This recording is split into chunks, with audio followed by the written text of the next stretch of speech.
Singapore's ministers and some senior public service officers will take a salary cut to show solidarity as the country tackles the COVID-19 outbreak. Deputy Prime Minister Heng Keat has made the announcement in Parliament at the end of 3 days of budget debate. Mr. Heng has also revealed a special bonus to recognise healthcare workers. All political office holders will take a 1-month cut in their salary.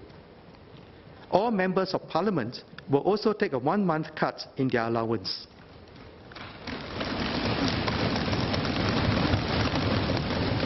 The President has informed me that she will join in to take a similar 1-month pay cut. Some senior public officers will take a half-month, senior public service officers will take a half-month pay cut. Singapore's healthcare workers are also being recognised for their efforts to contain the COVID-19 outbreak. The government will award public officers on the front line who are directly battling with the COVID-19 disease up to 1 additional month of special bonus. This will include many healthcare officers in MOH and the restructured hospitals and some officers in other frontline agencies. This gesture, plus the many words of encouragement and acts of consideration and kindness, is our way to express to you, we salute you.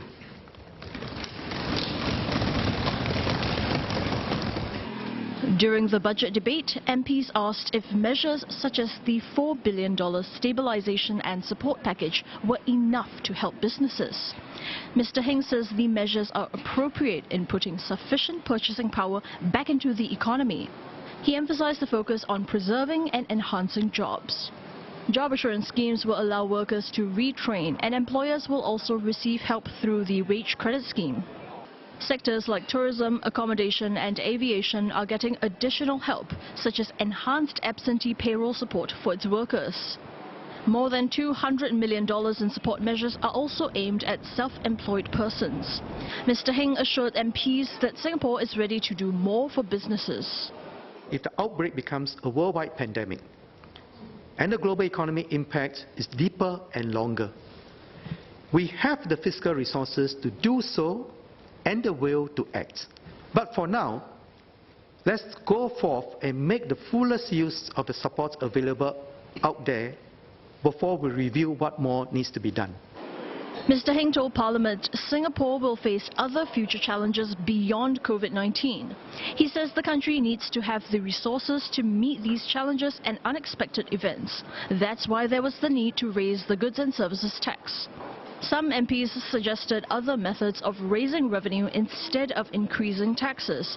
Mr. Heng shared that the planned 2 percentage point increase in GST only provides an additional revenue of 0.7% of GDP per year, but that's not even enough to cover the increasing annual government healthcare spending. Raising the GST, a broad-based tax, to meet a broad-based need is a sustainable approach. We ensure that we are fair when the GST is raised.